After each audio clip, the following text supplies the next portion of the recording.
In this video, I'm going to cover what happens to a lawn during autumn, how to aerate a lawn, what aeration does for a lawn, plus how to feed your lawn too. Now, at the end of summer, as autumn begins, well, our lawns start to look a little bit tired. That's a couple of reasons. It's getting a bit colder, of course, and the rate of the grass growing slows down a little bit. We get warm days, but cool nights, and it gets damper as well. And of course, it's the end of the season. We've been having our barbecues on it. Kids have been running about. We've been using our lawn.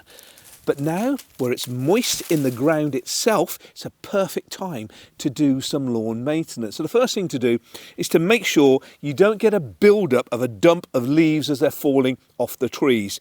In some cases, this blocks out the light and causes some dying and yellowing of the grass itself. But of course, because that's moist and it can be warm during the days, it's the ideal opportunity for fungus and disease. So using one of these, which is a wire rake or a spring rake, scrape off all of the leaves and put that in your compost heap. Plus, you can also use these spring or wire rakes to pull out any thatch. That's a build-up of plant material, maybe some grass clippings and the like that have got down to soil level. So you can just rake those out. You like you're combing out tugs in your hair. And it also removes some moss as well.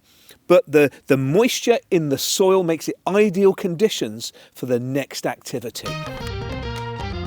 Now, because the soil is so nice and moist underneath, it's great to do this activity here, to rejuvenate a lawn, because sometimes lawns get a bit compacted. We're walking on them all the time, kicking a football, playing around. You get that bit of compaction. And if you put more holes in the lawn, effectively pruning the lawn by taking a little cores out, you are effectively allowing more air to get down into the surface of the soil, more moisture, a little bit easier on drainage and nutrients too. Effectively, you're giving a bit of breathing space in the fabric of roots that are underneath, and you can do that in a couple of ways. A normal garden fork, for instance, you can just put into the ground and dig in.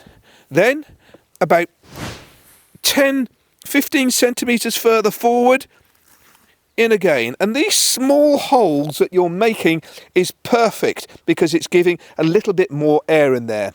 Now you may say, hold on, isn't that compacting more? Because as you put the tines of the fork in, it's just squashing the soil either side. You're right. This is another implement here. It's called a hollow tine because what it actually does is it takes a core of the soil out. Here's a good tip.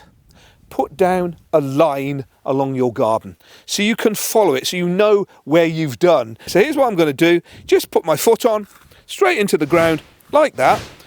Lift it up, and you can see it's taken a core of the soil out, and there are 4 holes down there. Move it about 10-15 centimetres ahead and push down. It ejects the core that it's previously taken out. So steadily and progressively, you're taking cores of soil out, which is perfect to let more air into the roots, to prune the roots, to allow more moisture to penetrate, and of course more nutrients as well. This is allowing the turf to breathe, which is really important on the health of a lawn. When it comes down to adding fertiliser onto the lawn, there's 2 real times of year. One, a spring fertiliser, which is particularly formulated for the growth of the blades of the grass. And then there's the autumn lawn food, which really helps the roots. And a healthy root system is a healthy lawn. Now, it's all dependent on when it rains. So just before a rainfall, it's best to apply. Now, I've checked the weather forecast. It's going to rain in a couple of days, as it always does. So I then just fertilise. And it's simple. You follow all the instructions on the back of the packet. You just apply the fertiliser like that. A lawn is so very important. And there's much more to a lawn than just looking good and having something to play on. It also has a significant part in helping with drainage after heavy rainfalls. And it also helps the biodiversity of the creatures that visit the garden. Don't forget the oxygen it produces as well. 1 square metre of lawn produces more oxygen than a square metre of the rainforest. Your garden has a capacity to help us, not only to breathe, but also the biodiversity that visits the garden too. If you like this video, please give it a thumbs up and subscribe to my channel. And also turn on the notifications so you can get access and you know when great videos like this come about. For more information on AMES tools, you can just see the link in the description.